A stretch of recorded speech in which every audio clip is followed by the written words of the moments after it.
come back in time with me to a place called ancient Greece. Plato was a philosopher in ancient Greece. He was so smart, he thought of a theory called the theory of vision. He believed that there was a fire inside the human body, strongest behind the eyes. And when a person looked at an object, a visual ray emanating from that fire behind the eyes would touch that object and receive spiritual nourishment. This is why we see so much religious art from this time, and especially images of the nursing Madonna. This is St. Augustine, 800 years later. St. Augustine was a theologist and a philosopher of the Christian religion, and he decided that Plato had some pretty good ideas, and he wanted everyone to believe in what Plato believed 800 years before they were alive. So, that's what he did. And you know what else he did? He said he was scared of boobies, and he said, no more art that is naked. Because of St. Augustine,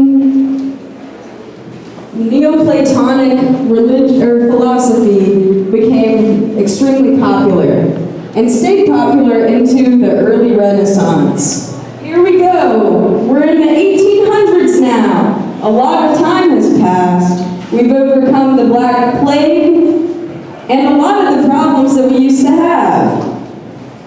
All thanks to Plato's theory. Now we become nourished by art. And a guy named Stephen Mallarmé, a famous French poet, developed his patented theory that when you look at a book and you look at the same book with your friend, it becomes a different book inside of each person's mind. He called this theory our multiple comprehension. And he was very, very smart. This was the birth of subjectivity, an idea that would later be destroyed by artists.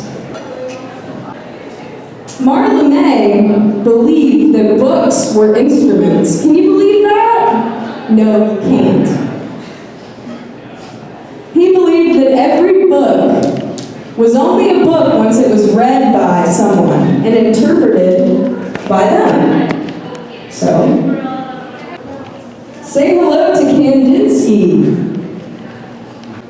Kandinsky was a Russian abstract painter, and he thought that he knew colors so good that he could tell everybody what they were. So, according to Kandinsky, green is like a fat, very healthy cow, lying still and unmoving, only capable of chewing the cud, regarding the world with dull, stupid eyes. That's really clever. This guy was smarter than cows, right? Gosh, what a cool guy. He must have had synesthesia or something. Too bad people have been thinking of colors for a long time before him.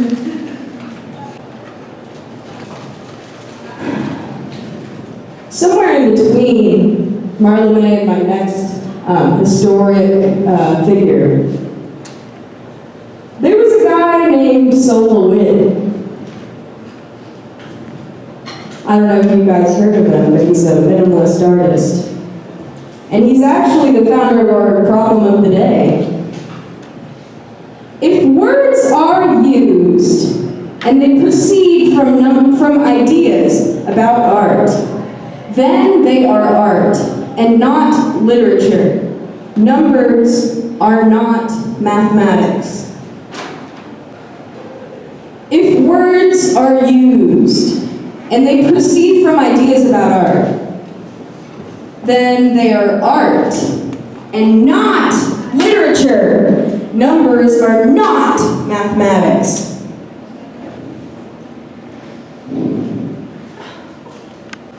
It seems like we're all having trouble with this one, so how about we do it together?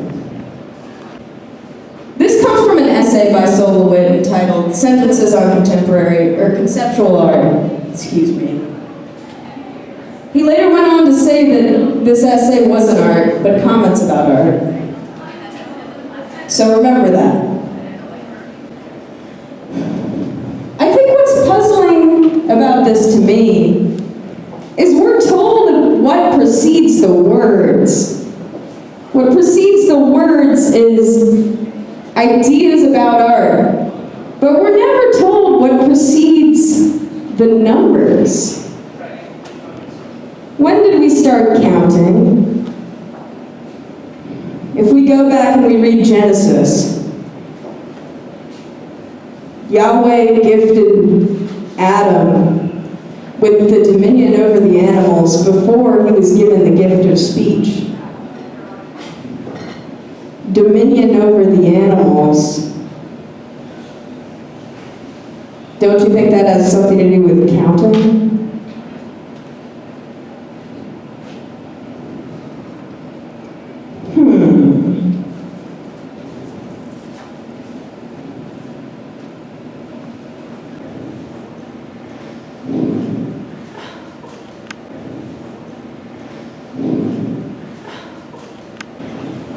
So, if ideas about art equals X, and X plus words equals art, I'm going to go ahead and assume that X plus numbers equals art too. I mean, can we all agree? Okay. This doesn't make much sense to me. Because if this is true and this is true, then numbers and words must be the exact same thing.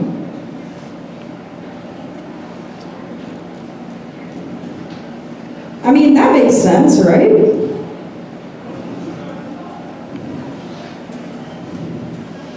So if we're going to believe that numbers and words are the same, we need to do a little digging. If numbers are words, they can't be. Because words are letters times however many you want. So let's say X, right guys? So what is X though? Is it a number? This is getting crazy. So if words equal letters times numbers, but numbers times X, that's just math. I mean, that looks like math to me. I don't know about y'all. This is really confusing.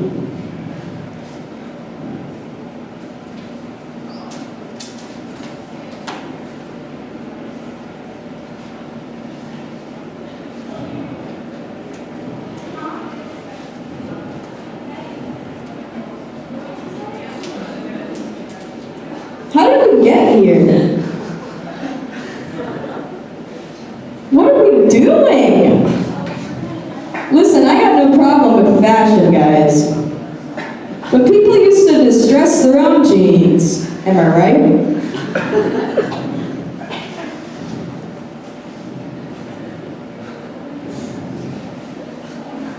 This is what I'm interested in. I like fashion, don't get me wrong. I got a problem with some of these art galleries. That's what I got a problem with. Let's go back to Kandinsky. So after he died and everybody forgot about him, the next person who came was a woman named Melanie Klein.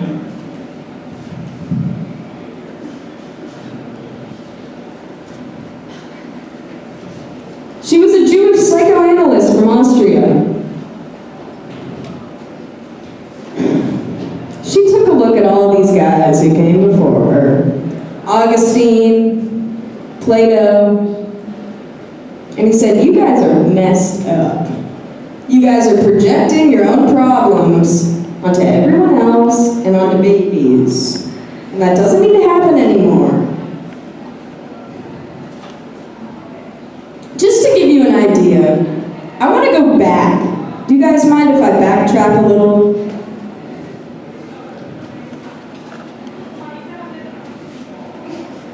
Remember Augustine? I got a quote from him here. This is him recounting his upbringing in the Catholic Church. As then the mother, when she sees her child unfit for taking meat, gives him meat, but through her flesh. The infant is not ready for the table. He is only ready for the breast. And therefore bread is passed from the table through the mother's breast. But the same food may thus reach the infant. Thus our Lord Jesus Christ, the bread, made himself milk for us, being incarnate and appearing in mortal shape. On this, let us grow. By this milk, let us be nourished. Let us not depart from our faith in the milk before we are strong enough to receive the word.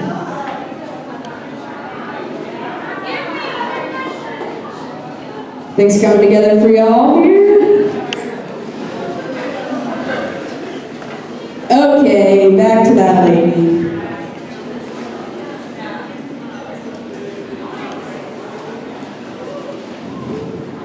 So Melanie Klein looked back at all these guys and she said, this is the problem. This is where all the problems start, is infancy. A baby has nothing else to think but, am I a parasite? When it's nursing. The baby looks up at his mother, and it's the first moment that he realizes that we are all experiencing this world together. This is his first moment realizing that other people feel things. And it causes him a lot of frustration and a lot of passion too.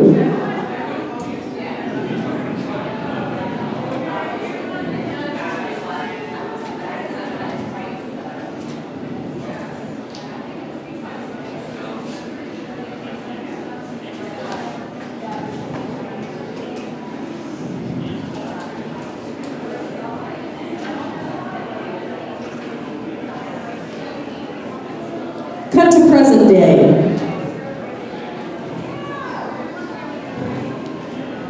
This is my name, and this is me. Yes, that's right, I made a transparency for myself. I'm the artist, and I get to do that. I'll leave you all with little words of advice. Words, not letters, not numbers, not math, not literature. Words, people.